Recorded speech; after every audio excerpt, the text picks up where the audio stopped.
I used to believe that love was shown in small, quiet ways, not in grand gestures, not in loud promises, but in patience, in waiting, in understanding.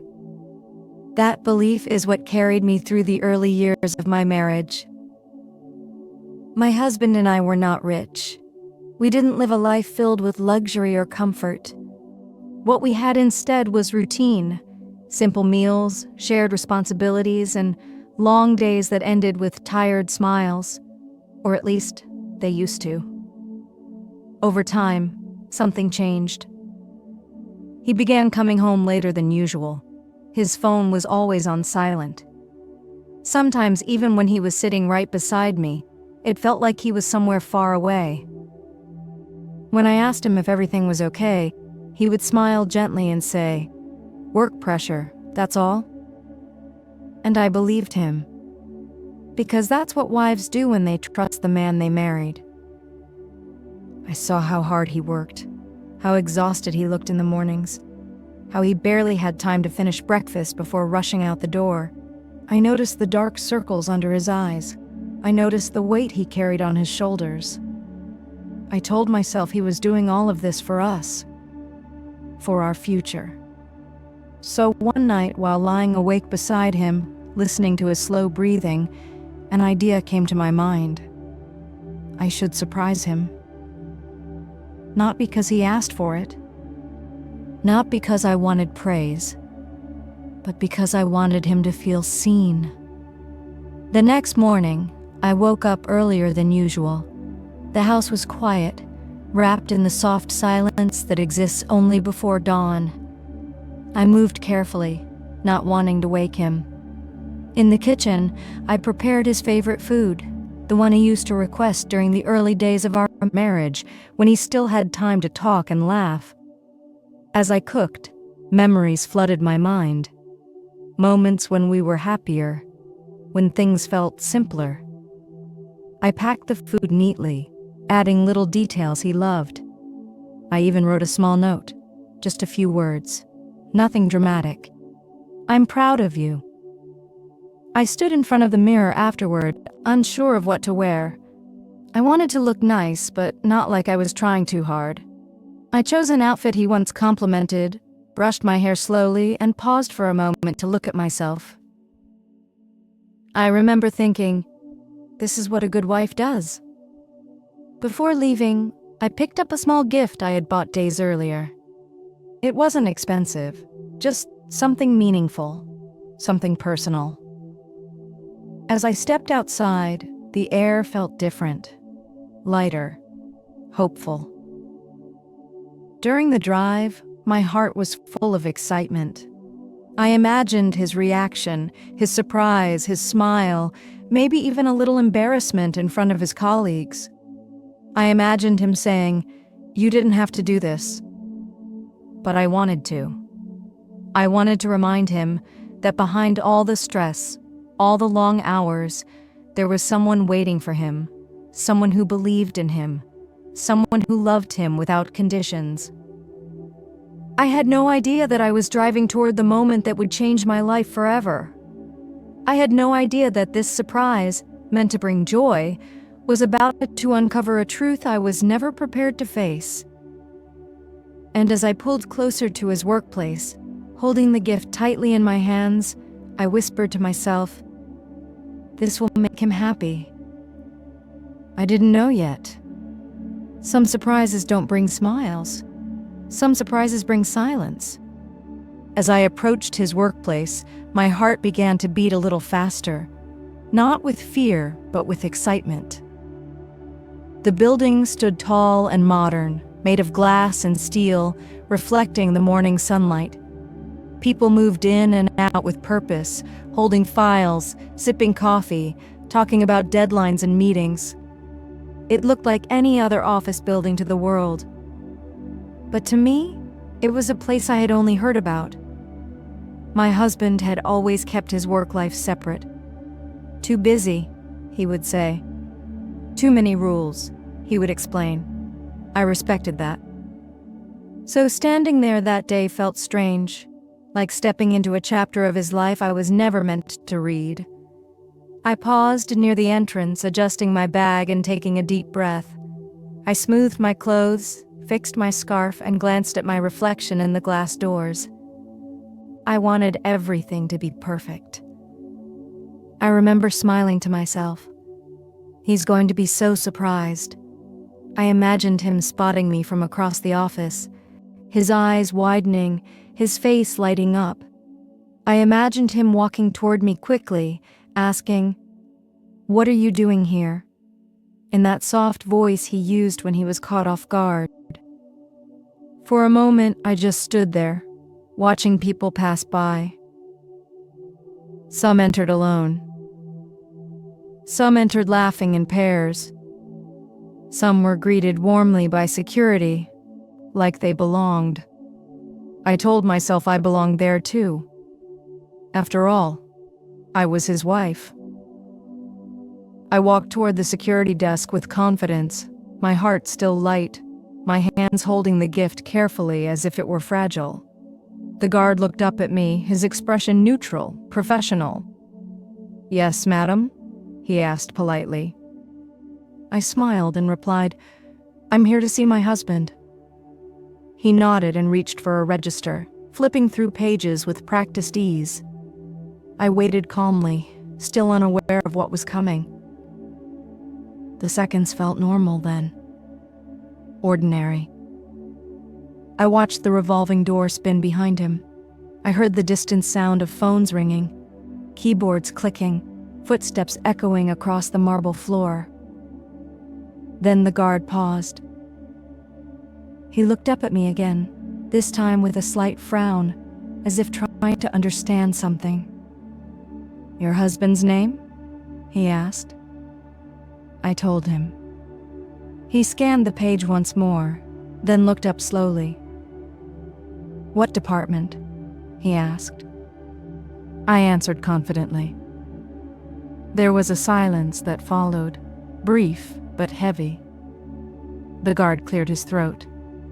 "Madam," he said carefully, "are you here for a visit?" "Yes," I replied, smiling. "I brought him lunch." The guard hesitated again. This time his eyes showed uncertainty. He leaned back slightly and asked a question that didn't make sense to me at first. "May I ask?" he said gently. "Which wife are you?" I blinked. For a second I thought I had misheard him. "I'm sorry," I said, my smile fading just a little. He repeated the question, slower this time. "Which wife?" A soft laugh escaped my lips, not because it was funny, but because it sounded ridiculous. "I'm his wife," I said. "His only wife." The guard didn't laugh with me. Instead, his expression turned serious. "Madam," he said quietly, "Sir already has a wife registered here." In that moment, the noise around me faded.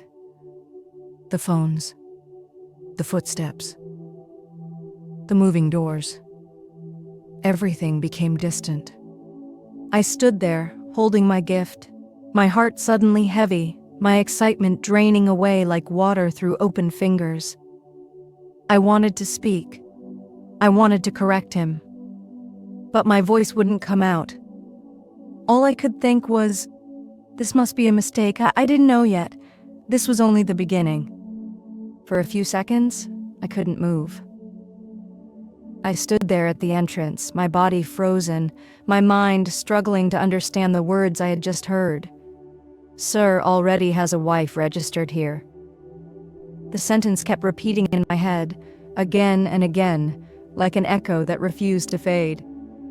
I looked at the security guard, searching his face for a sign that this was a joke. Maybe he had mixed up the names. Maybe there was another man with the same name.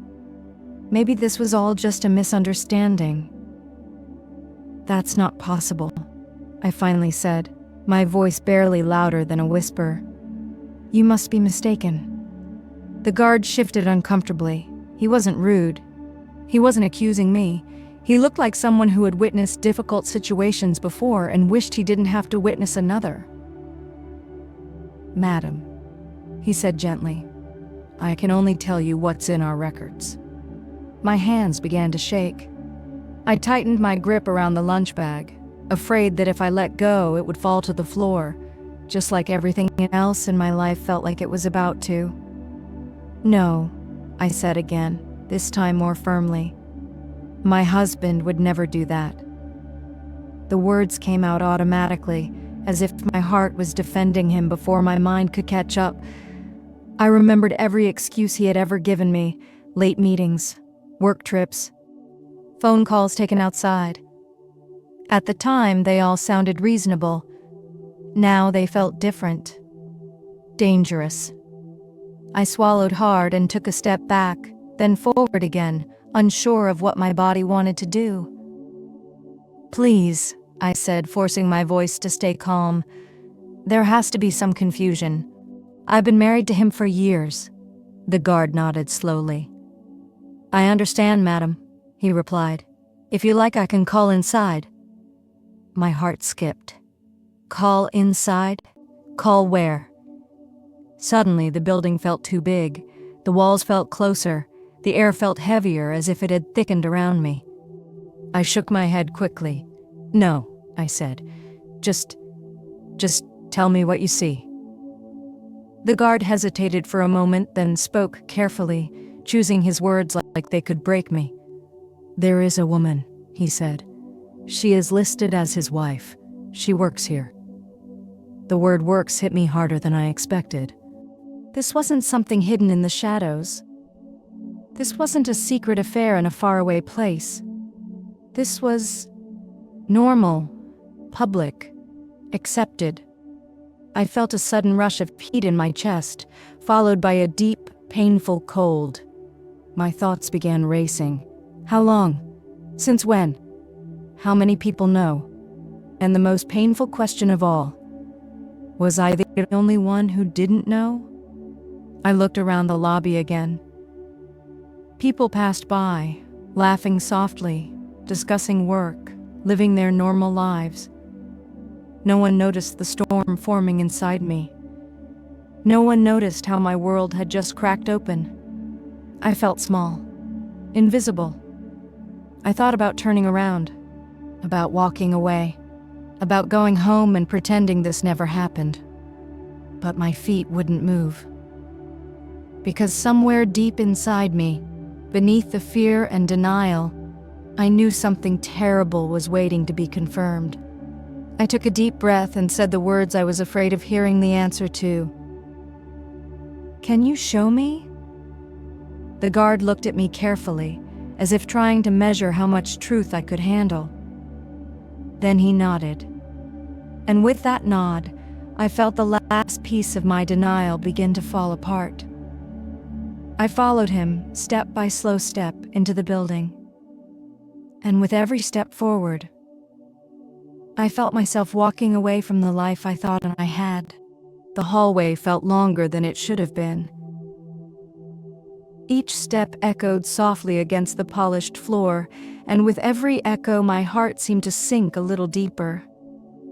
The security guard walked a few steps ahead of me, his pace calm, almost careful, as if he was afraid that moving too fast might cause me to fall apart. The air inside the building was cool, but my palms were damp with sweat. My chest felt tight, like someone had placed a heavy weight on it. I tried to breathe slowly, but my breaths came uneven, shallow. I told myself not to jump to conclusions. Maybe it's a misunderstanding. Maybe she's a distant relative. Maybe this is all wrong. But my heart wasn't listening anymore. We passed rows of desks. People were working quietly, focused on their screens, unaware that my entire world was collapsing just a few feet away from them. I felt like an outsider, someone who didn't belong in this place in this moment. Then the guard stopped. He gestured slightly with his hand. "There," he said softly. I followed his gaze. And that's when I saw her. She was standing near a desk, speaking to a colleague. Her voice was low, her laughter gentle. She looked relaxed, comfortable in her surroundings, like someone who had nothing to hide. She was wearing a simple outfit, neat and professional. On her hand was a ring, a wedding ring. My stomach turned. For a moment, I couldn't see anything else. The room blurred around the edges. My ears began to ring, and I felt as if the floor beneath me was no longer solid. That ring, that symbol, it was the same promise my husband had once made to me. I noticed how people around her treated her, with respect, with familiarity. Someone called her by my husband's last name, casually, without hesitation. His wife, a woman nearby said, referring to her as if it was the most natural thing in the world. Those two words pierced my chest like a sharp blade. His wife, not another woman, not a colleague. His wife. I felt something inside me tear, not loudly, not dramatically, but slowly, painfully, like fabric being pulled apart. I wanted to look away, but I couldn't, because every detail felt important now. The way she smiled, the way she stood, the confidence in her posture, the ease with which she existed in a space my husband had told me nothing about.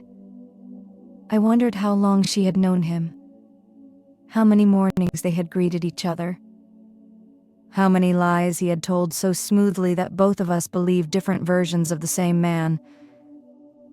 My hands trembled. The lunch bag felt unbearably heavy, as if it was filled with all my unanswered questions instead of food. I felt foolish. I felt exposed. I felt like someone who had been invited into a story only to discover she was never the main character. For a moment, I thought about walking away quietly, about disappearing before anyone noticed me, about saving myself from the pain that was clearly coming. But before I could move, I heard his voice. His voice. The same voice that once made me feel safe. And when I turned my head slowly, my heart already knowing what my eyes were about to confirm, I saw him, walking toward her, toward the woman who wasn't me. I knew it was him before I fully turned around. There are some presences in our lives that our hearts recognize faster than our eyes ever could. His voice, soft, familiar, and painfully ordinary, cut through the quiet hum of the office like a blade through silk. My body stiffened. Slowly I turned my head, and there he was, my husband. The man I had built my life around, the man whose habits I knew by heart, the way he adjusted his watch, the way he walked with purpose, the way his expression softened when he thought no one was watching. He looked the same, and yet he looked completely different. He was dressed neatly, confident, at ease in a world he had never invited me into. His face held none of the tiredness I had grown used to seeing at home. No heavy sighs, no distant eyes. Instead, he looked settled. He walked toward her without hesitation, without fear, as if he had nothing to hide. Then he did something that made my chest ache. He placed his hand gently on her shoulder. Not rushed, not secretive, familiar. That single touch said everything his words never had. I felt my knees weaken. The room felt too bright, too loud, too unreal. I wanted to scream, but my throat felt sealed shut. I wanted to cry, but my tears refused to come. All I could do was watch. She turned toward him and smiled. A smile that carried comfort, a smile that belonged to someone who trusted him. That smile was once mine. In that moment, memories flooded my mind without warning. Him leaving early in the mornings. Him coming home late at night. Him saying, "I'm just tired." I saw those memories differently now. They rearranged themselves into a truth I didn't want to accept. I wondered how many mornings he had stood in this same place. How many times he had smiled like this at her. How many lies had quietly supported this double life. My chest tightened as the realization settled in. This wasn't a mistake. This wasn't confusion. This was the life he had chosen. A life where I was absent. My hand loosened slightly, and the gift slipped just a little in my grip. I looked down at it. The food I had prepared, the note I had written, the love I had wrapped so carefully.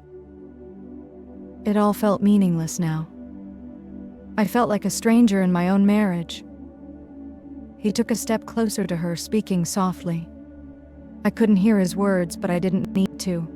His tone carried ease, comfort, belonging. Then, as if sensing something, he looked up. His eyes met mine, and in that instant, everything changed. The confidence on his face vanished. His smile disappeared. His step slowed. The man who had so carefully managed two worlds had just watched them collide. And I knew there was no turning back from this moment. Her eyes met mine next. There was no anger in her expression, no guilt, only curiosity. She looked at me the way you look at a stranger who has accidentally stepped into your space.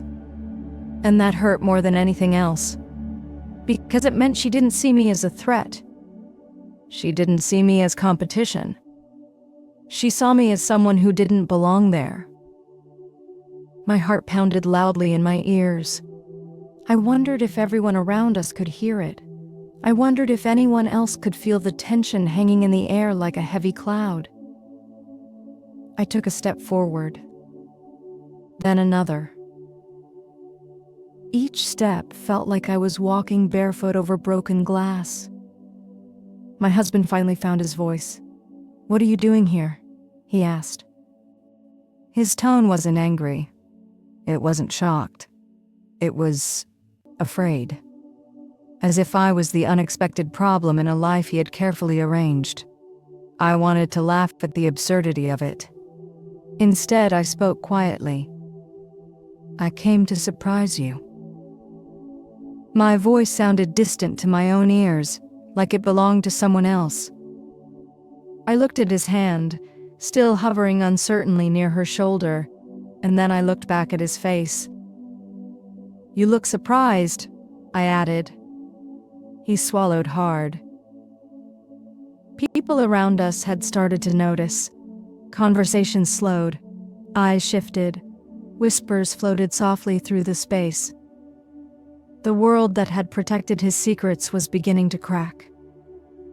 The woman beside him finally spoke. "Who is she?" she asked him. He didn't answer immediately. He couldn't, because the truth had nowhere left to hide. I felt a strange calm settle over me, one that comes not from peace but from exhaustion, from finally understanding that the man I loved was not the man standing in front of me. I straightened my back and lifted my chin. I looked at her directly and said, in a steady voice I didn't recognize as my own, "I am his wife." The silence that followed was louder than any scream. And in that silence, I realized this moment would change all of our lives forever. The silence stretched between us like a heavy fog, pressing down on my chest. He looked at me, truly looked, like he was seeing me for the first time in years, and maybe in some way he was. I can explain," he stammered, his voice small and uncertain. The words felt hollow to me. I had heard explanations before. I had believed them, only to be disappointed later. "Explain?"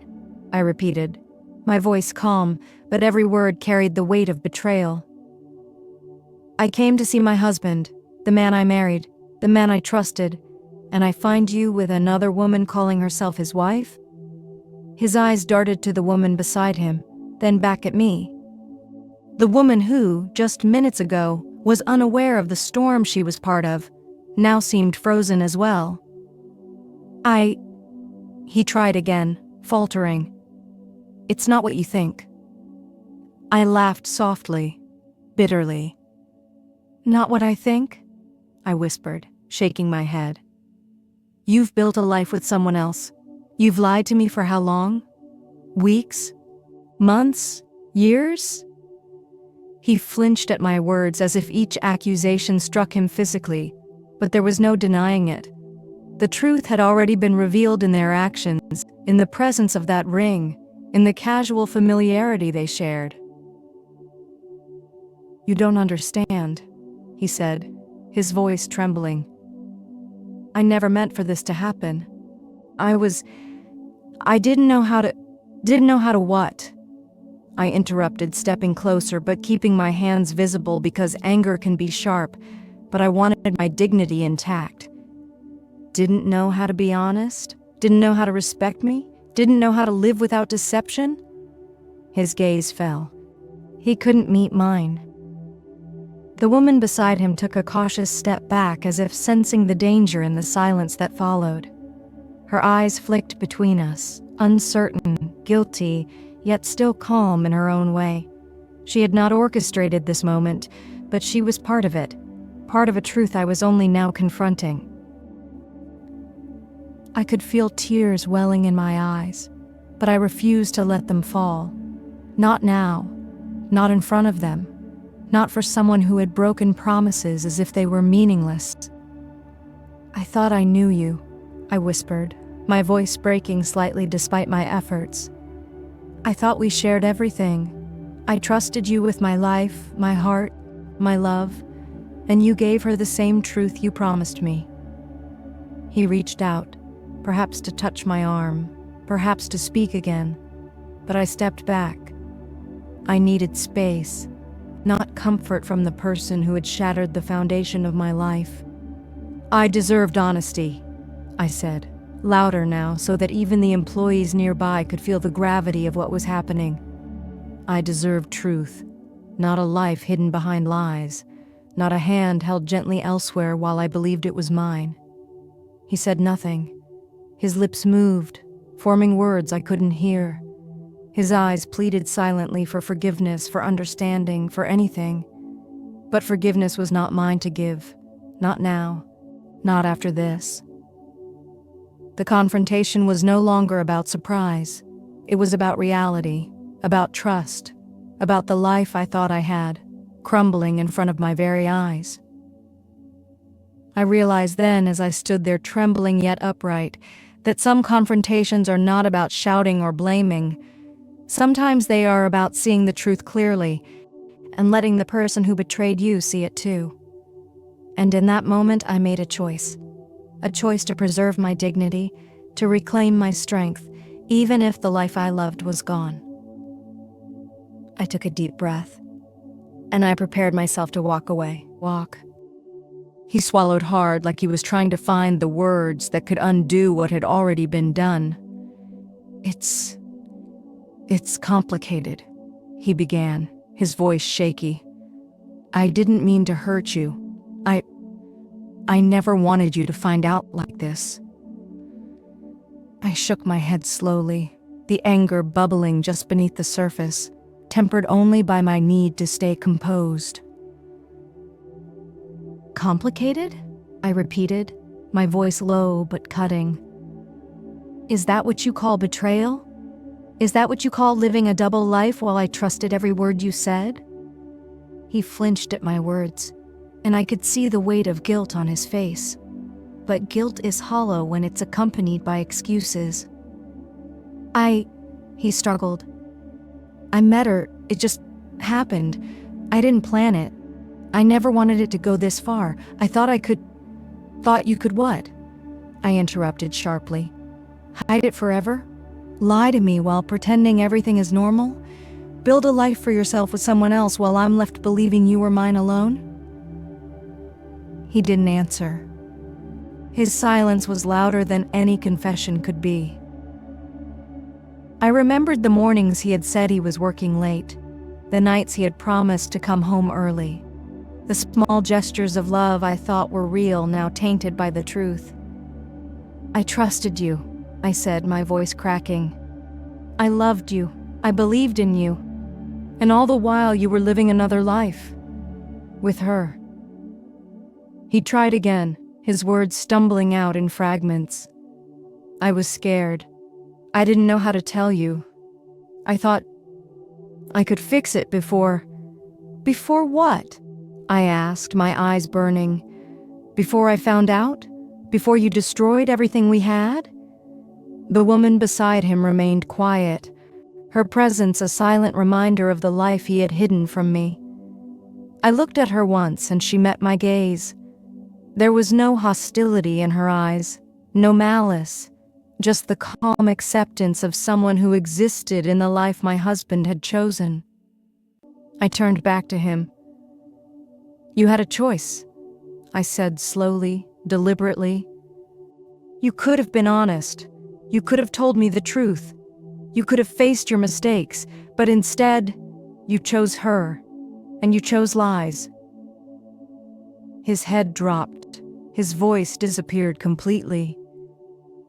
I realized then that no explanation, no apology, no excuse could undo the betrayal I felt. The truth was already laid bare. The life I thought I had was gone. And in that moment, I understood something crucial. Some people will reveal themselves not through words, but through actions. Some truths cannot be explained, they can only be witnessed. And I had just witnessed the ultimate truth. I took a deep, steadying breath, feeling the weight of all those months of deception pressing down on me. My eyes stung with unshed tears, but I refused to let them fall. I would not give him the satisfaction of seeing me broken. I straightened my back, lifted my chin, and said the words that finally gave me a small sense of control. "I came here to surprise the man I loved, but instead I found the life you chose over me, and I cannot stay. Not today, not ever, if this is the path you want." And with that, I began to walk away. I turned around slowly, feeling the weight of every eye in the office on me. Some were curious, some were sympathetic, some were just watching a scene unfold that didn't concern them. But I didn't care. Because in that moment I had to care only about myself. Only about the woman I was choosing to be, strong, unbroken, and unwilling to beg for respect from someone who had betrayed me. My hands were empty. The lunch bag I had brought for him now hung uselessly by my side. I placed it down gently on a nearby counter. It wasn't a gesture of defeat. It was a statement. I was leaving behind not only him, but everything he had tainted with lies. As I walked toward the exit, I felt every step echo in my chest. Each one was a quiet declaration that I would not be defined by someone else's deceit. I could still hear him behind me, calling my name. "Wait, please." But I didn't turn back. Not because I didn't care. Not because the love was gone. But because love, when it is met with betrayal, is no longer enough. I felt a strange mix of sorrow and relief. Sorrow for the life I thought I had. Relief that the truth was finally visible. Every step out of that building was a reclaiming of myself. Every breath outside was a reminder that my worth was not tied to someone else's choices. The cold air hit my face as I stepped onto the sidewalk. I closed my eyes for a moment, letting it fill me, letting it cleanse me. I didn't know what the future held. I didn't know if I would ever trust again, but I knew this. I would not let this betrayal define me. I was leaving behind more than a man. I was leaving behind fear. I was leaving behind lies. I was leaving behind the illusion of a life that was never fully mine. And in that decision, I found power. Power in my dignity. Power in my clarity. Power in choosing myself over someone who had chosen deception. I didn't run. I walked. Slowly, steadily. And as I walked, I whispered to myself, "I am more than this pain. I am stronger than this betrayal. I will rise. The office building faded behind me, but the lessons remained. The heartbreak remained. And the strength I found in walking away, that remained too. Because sometimes walking away is not defeat. Sometimes it is the bravest act of love you can give yourself. I walked for a long time that day, letting the city around me blur into shadows and light. Each step was heavy, yet each step reminded me that I was still standing. The betrayal had cut deep, deeper than I had imagined possible. It had taken more than my trust. It had taken my sense of certainty, my faith in the life I thought I had built. But as I walked away, something unexpected began to happen. A quiet strength began to grow inside me. It was not loud. It did not roar. It was gentle, steady, like a river that refuses to dry even under the hottest sun. I realized that pain, as sharp as it is, can also be a teacher. It teaches us about boundaries. It teaches us about courage. And it teaches us about the value of our own hearts when someone else has failed to protect it. I spent days, then weeks, in reflection. I cried. I screamed into pillows. I questioned everything I had believed, but slowly I began to rebuild. I surrounded myself with people who saw my worth. I focused on my dreams, my passions, my future, and in doing so, I discovered something I had long forgotten: that life, no matter how dark the storm, always holds the possibility of light. I no longer asked myself, why him? I asked myself, why not me? Why not choose myself first? Because in choosing me, I reclaimed everything that betrayal had tried to steal. I learned that love is not about enduring lies. Love is not about sacrificing your dignity for someone else's comfort. True love honors truth, honesty, and mutual respect.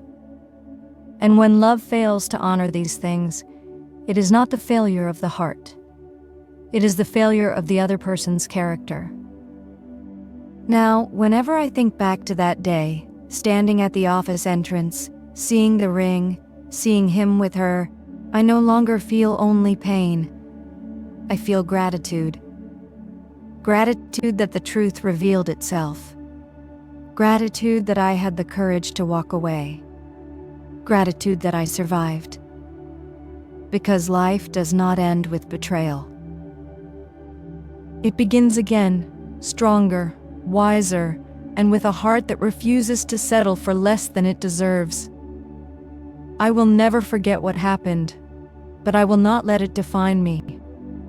I am not broken. I am not defeated. I am not a shadow of someone else's lies. I am whole, I am strong, and I am moving forward. And one day, I will look back, not with tears, but with pride. Pride in the woman who refused to be shattered by someone else's choices. Because surviving betrayal is not just about leaving. It is about rising. And I am rising.